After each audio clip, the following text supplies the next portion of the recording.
Assalamu alaikum and welcome again. We all know that we were discussing linearly dependent and independent sets. और आपको याद होगा कि हमने उसमें कुछ एग्जाम्पल्स भी किए थे और कुछ रिजल्ट्स भी किए थे. हमने शो किया था कि लीनियरली इंडिपेंडेंट सेट अगर आपको देखना होगा आपको लीनियर कॉम्बिनेशन लेनी होगी, ठीक है, और उसको पुट इक्वल टू 0 करना है. अगर सारे जो स्केलर्स है अगर वो 0 है तो हम कहेंगे the set is linearly independent. और अगर आपको समझाना होगा लीनियरली डिपेंडेंट सेट्स, उसमें आपको शो करना है if there exists one scalar which is non zero, that is the enough condition for linearly dependent sets. Okay, then हमने शो किया है कि अगर आपके पास जीरो वेक्टर है, जीरो वेक्टर वो ऑलवेज लीनियरली डिपेंडेंट है. क्यों? Because we can write 1 times 0 is equal to 0, 2 times 0, 3 times 0. So हमारे पास मिलते हैं नॉन जीरो स्केलर्स. ओके, और उसके बाद हमने शो किया if any set of vectors contain 0, the set is linearly dependent because the coefficient of 0 will be non-zero. Okay? फिर हमने शो किया है कि अगर आपके पास कोई भी एक नॉन जीरो वेक्टर है, non zero v not equal to 0, that is always linearly independent because a into v where this v is non-zero, ये अगर 0 के बराबर है तो इन दोनों में से एक को 0 होना पड़ेगा. But we are given that this is non zero, therefore there is only one option, a is equal to 0, hence the non-zero vector is always linearly independent. Okay, और उसके बाद हमने पढ़ा था अगर आपके पास दो वेक्टर है, दो वेक्टर वो लीनियरली डिपेंडेंट होगा if and only if one is scalar multiple of the other. Okay, उसके रिलेटेड हमने एग्जांपल्स भी किए थे. तो आ जाइए अब हम आगे बढ़ते हैं, तीन वेक्टर्स की बात करते हैं. ओके, फिर हम एग्जांपल्स को साथ में करेंगे, चाहे फिर आपके पास दो वेक्टर्स होंगे, 3 होंगे, 4 होंगे, तो हम एग्जांपल्स के साथ करेंगे. और यहां पर भी अप्लाई होगा, याद रखिए, एक्लोन फॉर्म. ठीक है, बहुत आसान, कोई मसला नहीं है. ठीक, पहले आप कुछ चीजें याद रखिए, ठीक है, इसके रिलेटेड. देखिए, सिंपल सी चीज है, आपको ये याद रखने, याद नहीं रखने, समझने हैं. ठीक है, और हमेशा यही अप्लाई करना है. ठीक है, और आज ही इस कॉन्सेप्ट को समझने की कोशिश कीजिए, ज्यादा बुक्स कंगालने की जरूरत नहीं है. ठीक है, एक बुक काफी है. देखिए, अगर आपके पास ऐसी होगी एक्लोन फॉर्म, देखिए कैसे. सपोज ये होगी आपके पास एक्लोन फॉर्म. सपोज इसमें 4 वेरिएबल्स है, कितने? x1, x2, x3, x4. x3, x4. Okay, suppose आपको ऐसे मिला 1, 2, 3, 4, है ना, 4 इक्वेशंस, 4 वेरिएबल्स. फिर हम एक्लोन फॉर्म में क्या लिखते हैं? ठीक है, यहां पर होता है 0, है ना, यहां पर सपोज नॉन जीरो कोई एलिमेंट 4, यहां पर 5, यहां पर 6. उसके बाद क्या होगा? 0, 0, यहां पर कुछ 7, यहां पर 8. उसके बाद ऐसे होता है 4, 5. ओके, इट मीन्स जो ये सिस्टम है ना, ये एक्लोन फॉर्म है उस सिस्टम की जिसमें 4 इक्वेशंस हैं, 1, 2, 3, 4, है ना, और उसमें 4 वेरिएबल्स है. क्यों? यहां से आता है x1, यहां से आएंगे x2, यहां से आएंगे x3, यहां से आएंगे x4.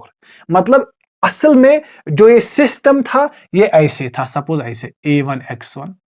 फिर मैंने उसको सॉल्व किया और इसको मैंने रो एप्लीकेशन की, तो एट द एंड मुझे ऐसे मिला. ठीक है, इसको हम एग्जाम्पल से भी समझाएंगे और इसके रिलेटेड हमने बहुत सारे एग्जाम्पल्स किए हैं, है ना।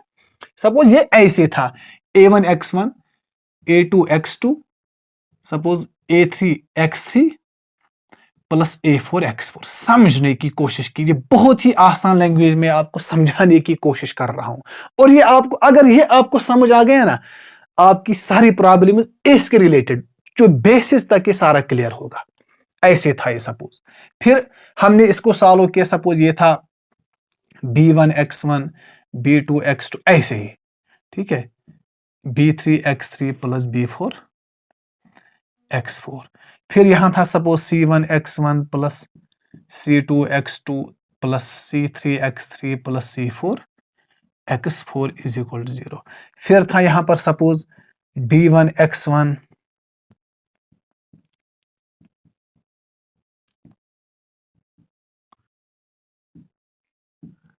where these a1 b1 c1 up to d4 these are coefficients।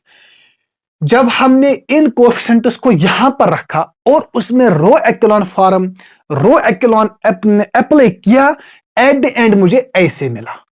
तो ये इक्वेशंस शो करते हैं रोज, और जो एक कॉलम्स है ना, ये वेरिएबल्स करते हैं डिनोट, है ना। a1x1 फिर आता है a1 का, ये a1 कोएफिशिएंट है, a1 कोएफिशिएंट है, a1 coefficient, a1 coefficient, a2 a2 a2 a2 a3 a3 a3 a3 a4। तो रोज क्या डिनोट करते हैं? इक्वेशंस, ठीक है। और कॉलम्स क्या डिनोट करते हैं? वेरिएबल्स। यहां पर है 0 0, इसलिए मैंने नहीं लिखा है, आप लिख सकते हैं, फिर मैं एट द एंड इसको। लेकिन अगर आपको देखिए, मैं यहां पर लिख सकता हूं, इसमें कोई फर्क नहीं पड़ने वाला, चाहे आप कौन सी भी रो एक्लोन फॉर्म की एप्लीकेशन अप्लाई कर सकते हैं, ठीक है, बिकॉज यहां पर 0 0 है, कोई फर्क नहीं पड़ने वाला, है ना। तो इसको क्या कहते हैं हम, पहले आप ध्यान रखिए, इसको कहते हैं हम homogeneous system of linear equations. क्यों? यहां पर जब राइट हैंड साइड में 0 होगा, इसको हम कहते हैं होमोजीनियस सिस्टम ऑफ इक्वेशंस।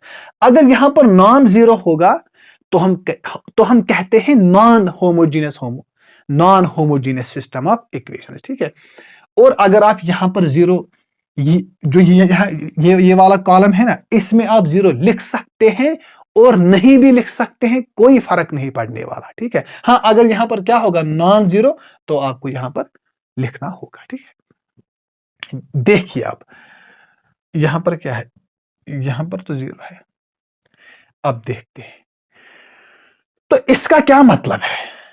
जब जो ये रो एक्लोन फॉर्म हमें मिली एट द एंड, इसमें क्या है, आप देखिए, एक row, second row, third row, fourth row, first equation, second equation, third equation, fourth equation. तो एट द एंड हमें मिला नंबर ऑफ इक्वेशंस, है ना। पहली इक्वेशन, दूसरी इक्वेशन, नंबर ऑफ इक्वेशंस कितने हैं? 4, है ना। और नंबर ऑफ वेरिएबल्स भी कितने हैं? नंबर ऑफ वेरिएबल्स कितने हैं? 4। एट द एंड मुझे मिला नंबर ऑफ, ये x1 है, ये x2, ये x3, ये x4, ओके। तो जो ये है ना, ये वाले, ये इसको यहां पर इसको, इनको कहते हैं पिवोट्स, कुछ कहते हैं पाइवोट, कुछ कहते हैं pivot, okay. These are pivot elements. और जो ये x1 है, ये तो x1 का कोएफिशिएंट, ये x2 का रहेगा, ये x3 का रहेगा, ये x4 का रहेगा। इनको हम कहते हैं पाइवोट वेरिएबल्स।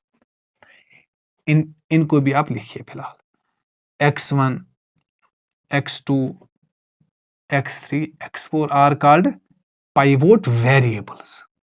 क्या कहते हैं इनको? Pivot variables, okay. अब देखते हैं यहां पर, और हमेशा एक बात रखिए, जो ये आप देखिए यहां पर नंबर ऑफ इक्वेशंस भी 4 है, नंबर ऑफ वेरिएबल्स भी 4 है, बिकॉज हर एक इक्वेशन में क्या है? पाइवोट वेरिएबल, है ना। सारे वेरिएबल्स इंक्लूड होते हैं। तो जो ये एक्लोन फॉर्म है, इसमें नंबर ऑफ इक्वेशंस बी 4 है, नंबर ऑफ वेरिएबल्स भी हमें 4 मिले, तो हम कहते हैं in this echelon form number of equations is equal to number of variables.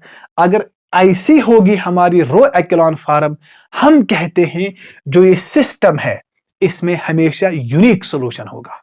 क्या होगा इसमें? Unique solution.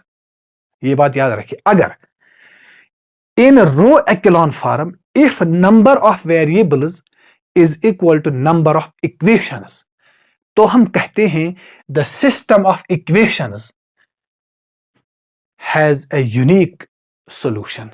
आप जानते हैं कि इसका क्या होगा? यूनिक सॉल्यूशन, एक ही सॉल्यूशन होगा। वो क्या होगा? जो हमेशा इसको सेटिस्फाई करेगा, याद है ना? वो होगा 0 0 0 0 0। ओके, मतलब यहां पर हमें मिलेगा इसका 0, ये भी 0, ये भी 0। मतलब जो ये x1 x2 x3 x4 ये सारे क्या होंगे? 0 होंगे। ठीक है, तो अगर आपके पास, मैंने उस दिन कहा है, अगर आपके पास एक इक्वेशन है उसमें हमेशा 0 0 सॉल्यूशन है, तो हम क्या कहते हैं? The set of vectors is linearly independent. Because हमेशा इसमें होगा a1 x1 suppose a2 x2 a3 x3 is equal to 0। जो ये इक्वेशन है ना, इसमें हमेशा एक सॉल्यूशन एग्जिस्ट हमेशा होगा, वो होगा 0। वो होगा 0 बिकॉज वो हमेशा इसको सेटिस्फाई करेगा। अगर कोई और होगा नॉन 0, तो हम कहते हैं the set of vectors is linearly dependent. तो याद रखिए कि कब होगा एक ही सॉल्यूशन, कब होंगे एक से ज्यादा सॉल्यूशंस। अगर एक ही सॉल्यूशन होगा तो हम कहते हैं the set of vectors is linearly independent. वो कब होगा? अगर number of variables is equal to number of equations, उस टाइम एक ही सॉल्यूशन होगा, दैट इज 0 0। अगर एक ही सॉल्यूशन होगा, the set of vectors is linearly independent. आगे बात समझ में। अब आते हैं एक और पॉइंट में, फिर मैं इसको अच्छे से लिखूंगा। फिलहाल मैं आपको यहां पर समझाता हूं, ठीक है? अब देखते हैं, अगर आपको याद होगा मैंने आपको बहुत सारी एग्जाम्पल्स दिखाई है यहां पर भी 0 आता था। याद है ना? याद होगा जहां पर हमने रो एक्लॉन फॉर्म में जब हमने इस मैट्रिक्स को लाया, यहां पर 2-3 एग्जाम्पल्स हमने शो किए, यहां पर भी 0 आया था। तो उस टाइम हमने शो किया था कि इस रो को हम फिर करते हैं डिलीट, है ना? अब देखते हैं यहां पर, देखिए अगर यहां पर आपको 0 0 एंट्रीज मिली, तो हम इस रो को क्या कर सकते हैं? डिलीट भी कर सकते हैं, इसको हम मिटा भी सकते हैं, बिकॉज इसका कोई फायदा नहीं है। ठीक है, तो याद रखिए इसमें अब देखते हैं कि कितने पाइवोट्स आ गए, कितने पाइवोट वेरिएबल्स आ गए। 1 2 3, मतलब x1 x2 x3। हर एक रो का पहला जो नॉन जीरो एंट्री होगी ना, पहली जो नॉन जीरो एंट्री होगी वो डिनोट करेगा पाइवोट एलिमेंट। ठीक है, और जिसका वो कोएफिशिएंट होगा वो डिनोट करेगा पाइवोट वेरिएबल। तो ये पाइवोट वेरिएबल है, ये पाइवोट वेरिएबल है, ये पाइवोट वेरिएबल है। लेकिन x4 का क्या है? फिर x4 क्या है? बिकॉज इसमें तो अब कोई पाइवोट एलिमेंट ही नहीं है, बिकॉज यहां पर ये 0 0 था। तो जो ये x4 है ना, इसको हम कहते हैं फ्री वेरिएबल। हियर x1 अच्छी तरह से लिखिए, हियर x1 x2 x3 और क्या है ये? Pivot variables. ये बहुत ही इंपॉर्टेंट कॉन्सेप्ट है और ये आपको एंड तक आपको काम आ जाएगा लीनियर अलजेब्रा में। ठीक है, और x4 क्या है? याद, ये फ्री है। अब देखते हैं ये क्या है? Free variable. पहले मैं इसको यहां पर आपको समझाऊंगा। फ्री वेरिएबल का मतलब है ये कुछ भी वैल्यू ले सकता है, 0 भी लेगा, नॉन 0 भी लेगा। This is free variable. Okay, ये फ्री वेरिएबल है। तो अब देखते हैं,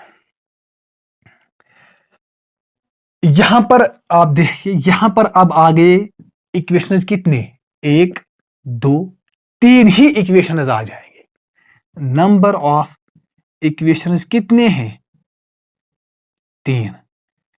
नंबर ऑफ वेरिएबल्स कितने हैं, नंबर ऑफ वेरिएबल्स तो ऑलरेडी आपके पास चार है ना। नंबर ऑफ, हाँ वो अलग बात है कि इसमें x4 फ्री वेरिएबल है, लेकिन वो भी तो वेरिएबल है ना, because these total will represent variables, है ना। यहां पर तो वेरिएबल चार, x1 x2 x3 x4, चार वेरिएबल्स टोटल है। लेकिन इक्वेशंस कितने आ गए अब रो एक्लॉन फॉर्म में, तीन ही, एक दो तीन, ये इसको हम डिलीट करेंगे। तो नंबर ऑफ वेरिएबल्स कितने आ गए, नंबर ऑफ वेरिएबल्स आ गए चार। तो यहां पर क्या बना, नंबर ऑफ इक्वेशंस क्या है, लेस देन है नंबर ऑफ वेरिएबल्स। हमेशा हमेशा यहां पर आप याद रखिए कि इक्वेशंस ही कम हो सकती है, वेरिएबल हमेशा फिक्स्ड रहेंगे। जितने वो इस सिस्टम में होंगे वेरिएबल्स हमेशा उतने ही रहेंगी। इक्वेशंस कम हो सकती है, ज्यादा नहीं हो सकती, बिकॉज कोई जो रो होगा वो जीरो बन सकता है। तो इक्वेशंस को ही चांस है कि वो कम हो सकती है, यही एक चांस है। ये कभी भी चांस नहीं बन सकता number of equations greater than number of variable, ये ऑप्शन है ही नहीं, ठीक है, यही एक ऑप्शन है। लेकिन इसमें क्या है, number of equations is less then number of variables. लेकिन इसमें क्या है, इसमें एक वेरिएबल फ्री है। फ्री मैंने कहा है कि ये कुछ भी, ये आजाद है, कुछ भी वैल्यू ले सकता है, जीरो भी ले सकता है, नॉन जीरो भी ले सकता है। जब ऐसी कंडीशन होगी, जब ऐसी हालत होगी किसी सिस्टम की, उस सिस्टम के कितने सॉल्यूशंस होंगे, अब आप बताइए। ये फ्री है, ये कुछ भी ले सकता है। अगर ये फ्री है, ये कुछ भी वैल्यू लेगा, तो यहां पर मुझे x3 के भी बहुत सारे वैल्यू निकल सकते। मैं इसको चेंज करता जाऊंगा, x3 भी चेंज होगा, x2 भी चेंज होगा, x1 भी चेंज होगा। क्यों, मुझे तो ये वाला जो वेरिएबल ये फ्री है, मैं इसको कुछ भी वैल्यू दे सकता हूं। x4 को चेंज करते जाएं, x3 x2 x1 will automatically change. तो अगर ऐसी हालत होगी किसी सिस्टम में, उस सिस्टम में होंगे कितने सॉल्यूशंस, इनफाइनाइट सॉल्यूशंस। अगर इनफाइनाइट सॉल्यूशंस होंगे तो सिस्टम क्या होगा, लीनियरली डिपेंडेंट, बिकॉज उसमें नॉन जीरो सॉल्यूशन भी एग्जिस्ट होंगे। Therefore, the system has, कितने सॉल्यूशन होंगे, system has infinite many solutions, infinite many solutions. Therefore, the set of vectors वो क्या होगा, लीनियरली डिपेंडेंट। आई होप कि मैं आपको समझाने में कामयाब हो गया हूं। मैं उम्मीद करता हूं कि आपको ये सारा सिस्टम समझ में आ गया होगा। अब हम एग्जाम्पल एक यहां पर आपको दिखाएंगे, फिर मैं आपको असाइनमेंट के तौर पर एक एग्जाम्पल दूंगा, ठीक है।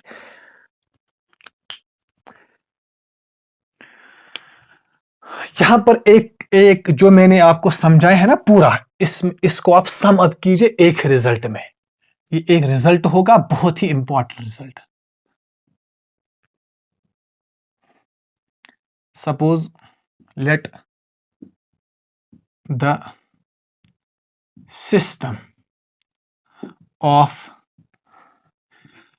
Late the system of equations, जो आपके पास इक्वेशन का सिस्टम होगा, है ना, a11 x1 a12 x2, let the system of equations in echelon form. फिर मैंने इसको मैट्रिक्स फॉर्म में लिया, फिर उसमें हमने रो एप्लीकेशन की, R2 minus R1, 2 times R2 minus R1, उसको हमने लाया एक्लॉन फॉर्म में। वही मैंने लिखा, let the system of equation in echelon form,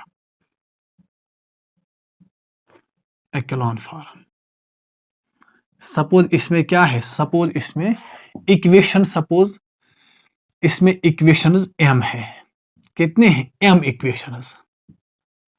and n variables. याद रखिए, सपोज इसमें क्या है, जो ये सिस्टम है ना, इसमें इक्वेशंस m है, वेरिएबल्स n है ना, x1 x2 up to xn। मैंने इनको n वेरिएबल्स लिए और इक्वेशंस m बनाए, m क्रॉस n।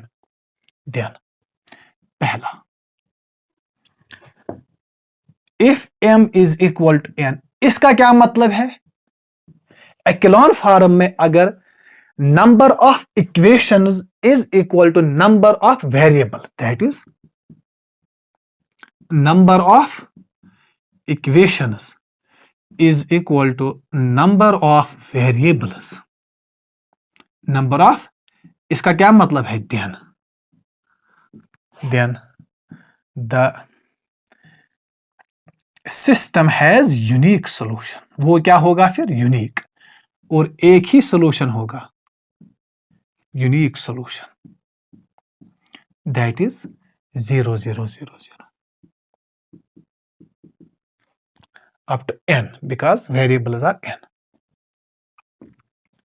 ये है ना, therefore the set of vectors क्या होगा, for the set of जो वेक्टर होंगे वो क्या होंगे, आर लीनियरली इंडिपेंडेंट।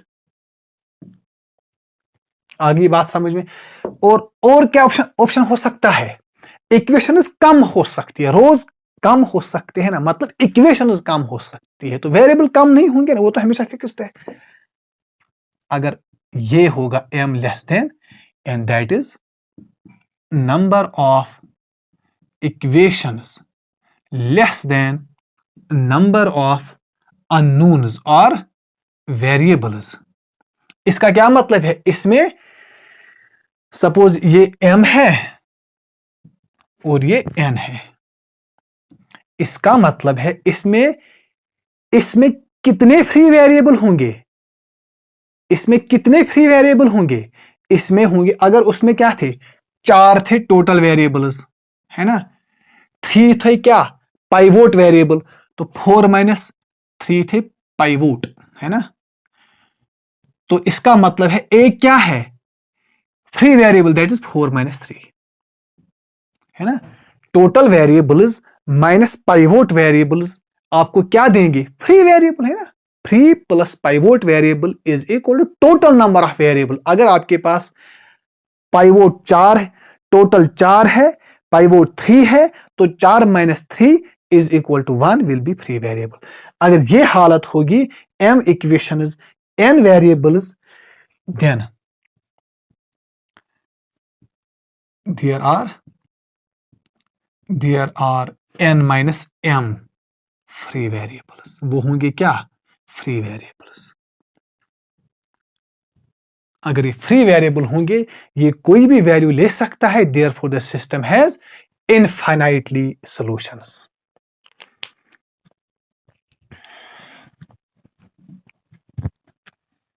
इसके बाद हम एग्जाम्पल एक करेंगे जल्दी जल्दी। then there are n minus 3 variables, that is the system has infinitely many solutions।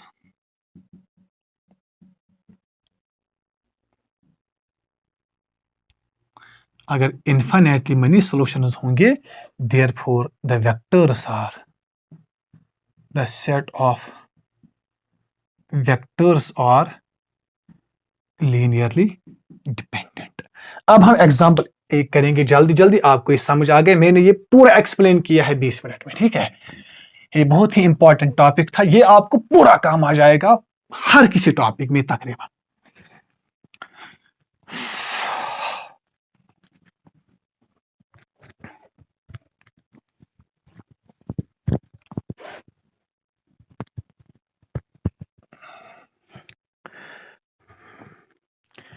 देखिए example,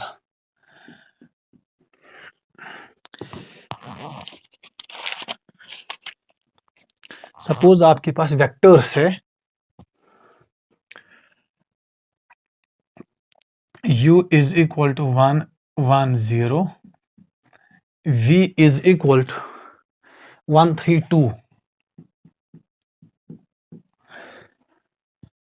and W is equal to 495। देखिए 3 वेक्टर्स आ गए, 2 अगर होते तो आपके पास आसान फार्मूला है।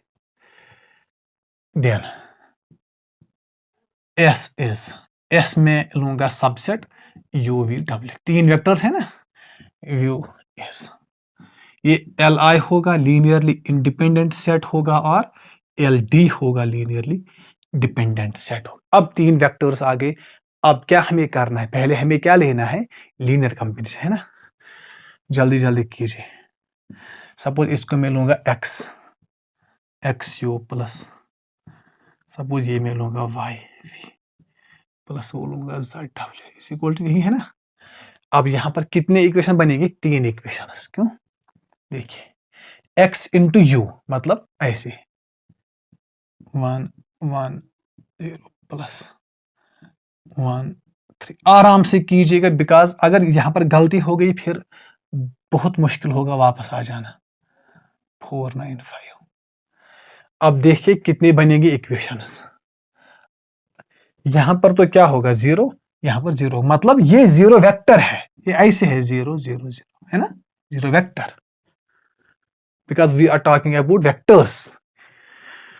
तो देखिए यहां पर होगा पहली इक्वेशन x है ना प्लस y, यहां पर पहला coordinate plus 4z is equal to 0। यहां पर आ जाइए x plus 3y plus 9z is equal to 0। बहुत आसान है, ये वही रूल है जो हमने किया है, बिल्कुल वही है। एंड में आपको ये देखना है कि ये इसमें कितने इक्वेशंस हैं, कितने वेरिएबल्स हैं, वही करना है। ये 0 है already, 2y plus 5z is equal to 0। Okay, अब आ जाइए यहां पर, इसको अब मैं मिटा सकता हूं, फिर मैं इसको सॉल्व करता हूं। देखिए अब ये ऐसे होगा ना। अब आपको ये बनाना है मैट्रिक्स फॉर्म में, फिर इसको रो एक्लॉन फॉर्म में लाना। 1 1 4 1 4, यहां पर था 0 है ना, ऐसे हम लिख सकते थे 0, लेकिन मैंने आपको कहा है कि इससे कोई फर्क नहीं पड़ने वाला है ना, बिकॉज अगर हम इसको कोई भी ऑपरेशन अप्लाई करेंगे इसको कोई भी फर्क नहीं पड़ेगा, बिकॉज यहां पर भी 0 है, यहां पर भी 0 है, कोई फर्क नहीं पड़ने वाला, इसलिए मैं यहां पर नहीं लिखता हूं, है ना। उसके बाद 1 3 9 ही है ना, ये 0 ऑलरेडी है, दिस इज 2 दिस इज 5। अब हम क्या करेंगे, देखिए यहां पर मुझे 0 ला, यहां पर तो ऑलरेडी है, तो मैं करूंगा क्या, रो 2 को मैं करूंगा रो 2 माइनस रो 1 अप्लाई। ये तो 1 1 4 आसान है, ये 0 होगा, ये 2 होगा, ये 5 होगा, ये होगा 0, ये होगा 2, ये होगा 5, यही है ना।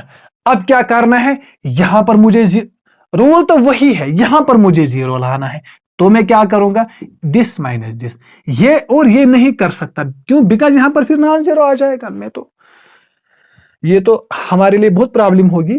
तो इसके बाद यहां पर आ जाइए, देखिए तो मैंने क्या अप्लाई किया, मैंने किया रो 3 को मैंने अप्लाई किया रो 3 माइनस रो 2, तो ये 1 1 4, ये 0, this is 2, this is 5, this is 0, this is 0, this is 0।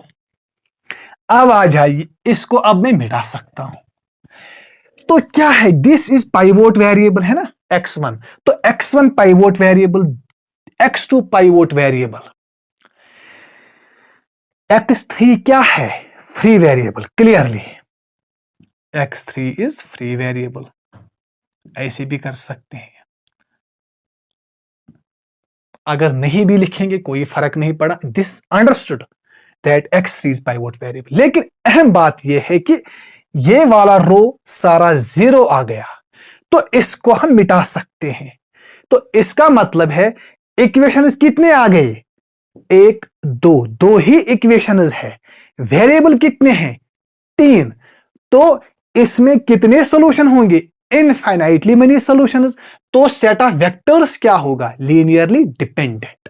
Simply बात यह है, अगर आपको ये वाला रो सारा जीरो आ गया, अगर एक रो आपको सारा जीरो मिल गया, तो the set of vectors will be linearly dependent, because वहां पर हमें मिलेगा फ्री वेरिएबल। जब फ्री वेरिएबल मिला, वो आजाद है, वो कुछ भी वैल्यू ले सकता है।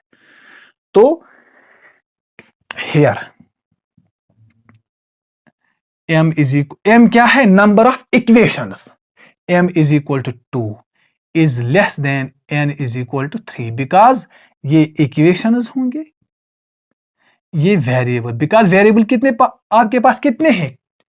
एक को कहां गया? x, y और z है ना। देयरफॉर द सिस्टम हैज, जो ये सिस्टम हमने बनाया, जो तीन इक्वेशंस है ना, वही system of linear equations, ax is equal to 0, then therefore the system has infinitely many solutions। System of equations, जो तीन बने थे इक्वेशंस, इतना नहीं लिखना है, जस्ट आपको चेक करना है the set is linearly dependent और इंडिपेंडेंट। आप यहां पर ही अपने टॉपिक को खत्म कर सकते हैं। यहां पर 0 आ गया, दो ही पाइवोट्स है, देयरफॉर लीनियरली डिपेंडेंट। ये मैंने आपको पूरा समझाया है ताकि आपको वहां पर भी कॉन्सेप्ट में आ जाए कि फ्री वेरिएबल क्या है, पाइवोट वेरिएबल क्या है, कितने सॉल्यूशंस होंगे। एक ही होगा अगर तो इंडिपेंडेंट, इनफिनिटली होंगे तो dependent. Question has infinitely many solutions, therefore the vectors are, therefore S is linearly dependent। Total या आप ऐसे ही कीजिए, therefore S is equal to UVW is linearly dependent। Okay, मैं यहां पर आपको एक एग्जांपल दूंगा, एक असाइनमेंट दूंगा। आई होप कि आप इसको आंसर करेंगे, ठीक है? फिर बिकॉज टॉपिक तो लंबा हो गया, आप इसको चेक करना।